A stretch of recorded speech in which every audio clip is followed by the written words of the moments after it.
સ્વાગત છે ફરીથી તમારું મારા કિચનમાં, જેમાં આજે આપણે સમર સ્પેશિયલ મઠ્ઠાની રેસીપી બનાવવાના છીએ, જેમાં આપણે બનાવીશું મિક્સ ફ્રૂટ મઠ્ઠો। અને જો તમારો મઠ્ઠો એકદમ બજાર જેવો ક્રીમી અને સોફ્ટ ન બનતો હોય તો આ રેસીપીમાં હું એક ખાસ ટ્રિક્સ આપીશ, જેથી તમારો મઠ્ઠો પણ એકદમ બજાર જેવો જ ક્રીમી અને સોફ્ટ બનશે। તો જો તમને મારી આજની આ રેસીપી ગમે તો લાઇક, શેર અને સબસ્ક્રાઇબ કરવાનું નહીં ભૂલતા, અને સાથે જ બાજુમાં જે બેલ આઇકન છે એને પણ પ્રેસ કરી દેજો, જેથી જે પણ નવી રેસીપી આવે એનું નોટિફિકેશન તમને તરત જ મળી જાય। તો આપણે વધુ સમય ન લેતા રેસીપીને શરૂ કરીએ।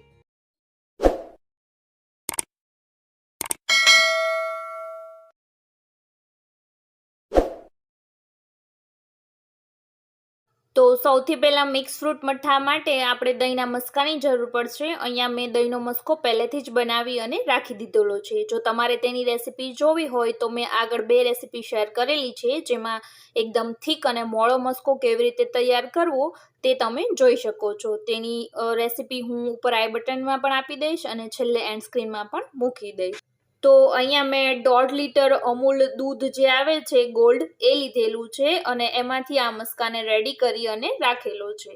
સાથે જ મેં 1/2 કપ જેટલી ખાંડ લીધેલી છે દળેલી, અને મિક્સ ફ્રૂટનો મઠ્ઠો બનાવવાના છીએ તો અહીંયા મેં મિક્સ ફ્રૂટનું એસેન્સ લીધેલું છે। અને તમારા મઠ્ઠાને એકદમ બજાર જેવો જ ક્રીમી અને સોફ્ટ બનાવવા માટેની જે ખાસ ટ્રિક્સ છે તે એ છે કે તેમાં આપણે મલાઈ એડ કરવાની છે। તો અહીંયા મેં અડધી વાટકી જેટલી મલાઈ લીધેલી છે, જેને મેં મિક્સરમાં સારી રીતે પીસી લીધેલી છે। તમે ઘરની મલાઈની જગ્યાએ અમૂલની ફ્રેશ ક્રીમનો પણ ઉપયોગ કરી શકો છો। તો આ રીતે ક્રીમ એડ કરવાથી આપણો જે મઠ્ઠો છે એકદમ ક્રીમી અને સોફ્ટ બને છે, એનું જે ટેક્સચર છે એકદમ બજાર જેવું જ ક્રીમી આવે છે। તો તમે પણ આ ટિપ્સને જરૂરથી ફોલો કરજો। તો અહીંયા આપણી જે 1/2 કપ જેટલી દળેલી ખાંડ છે એને હવે આપણે આ મસ્કામાં એડ કરી દેવાની છે, અને તેમાં સારી રીતે મિક્સ કરી દેવાની છે। ખાંડને દળતી વખતે ખાસ ધ્યાનમાં રાખજો, તેના કટકા ન રહી જાય એટલી એકદમ બારીક દળવાની છે, નહીતર પછી તમારા મઠ્ઠામાં એ ખાંડના કટકા દેખાશે। તો આ રીતે આપણે બધી જ ખાંડ તેમાં મસ્કામાં એડ કરી દીધેલી છે, અને હવે આ ખાંડને મસ્કામાં સારી રીતે મિક્સ કરી દેવાની છે। તો ધીરે ધીરે આપણે ચલાવી અને આપણી આ જે ખાંડ છે એને મસ્કામાં સારી રીતે મિક્સ કરી દઈશું। અહીંયા મેં ટોટલ 1/2 કપ જેટલી દળેલી ખાંડ લીધેલી છે। તમે તમારી અનુકૂળતા પ્રમાણે ગળપણ વધારે કે ઓછું રાખી શકો છો। તો અહીંયા આપણી જે દળેલી ખાંડ છે એ મઠ્ઠામાં સારી રીતે મિક્સ થઈ ગઈ છે। તો હવે આપણે તેમાં બાકી જે ક્રીમ અને એસેન્સ છે તેને એડ કરી દઈશું। તો અહીંયા 4 થી 5 ટીપા જેટલું થોડું જ એસેન્સ એડ કરવાનું છે, અને ત્યારબાદ આપણે તેમાં હવે ક્રીમ એડ કરી દઈશું। જો તમે અમૂલનું ફ્રેશ ક્રીમનો ઉપયોગ કરશો તો એનાથી તમારો જે મઠ્ઠાનો કલર છે એકદમ વ્હાઇટ બનશે, કારણ કે એકદમ વ્હાઇટ હોય તો તમારો જે મઠ્ઠો છે એકદમ વ્હાઇટનેસ ઉપર બનશે। તો આ રીતે મઠ્ઠામાં ક્રીમ એડ કરવાથી એનું જે ટેક્સચર છે એ સેમ બજાર જેવું જ એકદમ ક્રીમી, સોફ્ટ અને ફ્લફી બની જાય છે। તો તમે કોઈ પણ મઠ્ઠો બનાવતા હોય તેમાં તમે આ રીતે ક્રીમ એડ કરવાનું નહીં ભૂલતા, તેનાથી એનું જે ટેક્સચર છે એકદમ ફ્લફી અને ક્રીમી બની જાય છે। અને અહીંયા આપણે મિક્સ ફ્રૂટનો મઠ્ઠો બનાવવાના છીએ, તો હવે આપણે તેમાં અલગ અલગ ફ્રૂટને એડ કરી દઈશું। તો અહીંયા મેં મિક્સ ફ્રૂટને કટ કરી લીધેલા છે, તેને એડ કરી દઈશ, જેમાં મેં દ્રાક્ષ, ચીકુ, કેળા અને સફરજન એડ કરેલા છે। તમે બીજા કોઈ પણ ફ્રૂટ્સ તમારી અનુકૂળતા પ્રમાણે લઈ શકો છો, અને એનું પ્રમાણ પણ તમે તમારી અનુકૂળતા પ્રમાણે રાખી શકો છો। તો મિક્સ જે ફ્રૂટ છે એને પણ આપણે મઠ્ઠામાં સારી રીતે ચલાવી અને મિક્સ કરી દઈશું।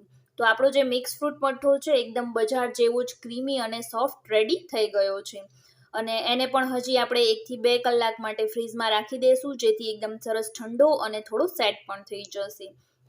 તો તમે આ રીતે ઘરે મઠ્ઠો બનાવશો તો એ બજાર કરતાં ખૂબ જ ઓછી પ્રાઇસમાં ઘરે એકદમ ફ્રેશ અને સરસ બજાર જેવો જ ક્રીમી મઠ્ઠો આપણે ઘરે તૈયાર કરી શકીએ છીએ, અને એ પણ ખૂબ ઓછા સમયમાં। અને જો તમારે મિક્સ ફ્રૂટનો મઠ્ઠો ન બનાવવો હોય તો આ જે મસ્કો આપણે રેડી કરેલો હોય એમાં તમારે જો વેનીલાનો બનાવવો હોય તો વેનીલા એસેન્સ એડ કરી દેવાનું, અથવા તો રાજભોગ કે કેસર પિસ્તા બનાવવો હોય તો તેનું એસેન્સ એડ કરી દેવાનું, અને સાથે જ એ રીતના તેમાં ડ્રાય ફ્રૂટ્સ એડ કરી દેવાના। તો આ રીતે તમે જે દહીંનો મસ્કો રેડી કરીએ એમાં તમે અલગ અલગ ફ્લેવરમાંથી મઠ્ઠો બનાવી શકો છો, અને ક્રીમ એડ કરવાથી એનું જે ટેક્સચર છે એકદમ ક્રીમી આવી જશે। તમે અહીંયા જોઈ શકો છો તે એકદમ ક્રીમી અને સોફ્ટ ફ્લફી એવું બની ગયું છે. તો તમે પણ આ રેસીપીને ચોક્કસથી ટ્રાય કરજો. તમને, તમારા ઘરના લોકોને અને સાથે જ તમારા આવનારા ગેસ્ટને આ રેસીપી ચોક્કસથી ભાવશે. તો આ રીતે આ ઉનાળામાં તમે પણ આ મઠ્ઠાને ચોક્કસથી બનાવજો. આ રેસીપી બહુ જ ડિલિશિયસ અને યમ્મી બને છે અને સાથે જ બજાર જેવી એકદમ ક્રીમી પણ બને છે. તો જો તમને મારી આજની આ રેસીપી ગમે તો લાઇક, શેર અને સબસ્ક્રાઈબ કરવાનું નહીં ભૂલતા. અને સાથે જ બાજુમાં જે બેલ આઇકન છે એને પણ પ્રેસ કરી દેજો, જેથી જે પણ નવી રેસીપી આવે એનું નોટિફિકેશન તમારી પાસે તરત જ મળી જાય. તો ફરી મળીશું એક નવી રેસીપી સાથે.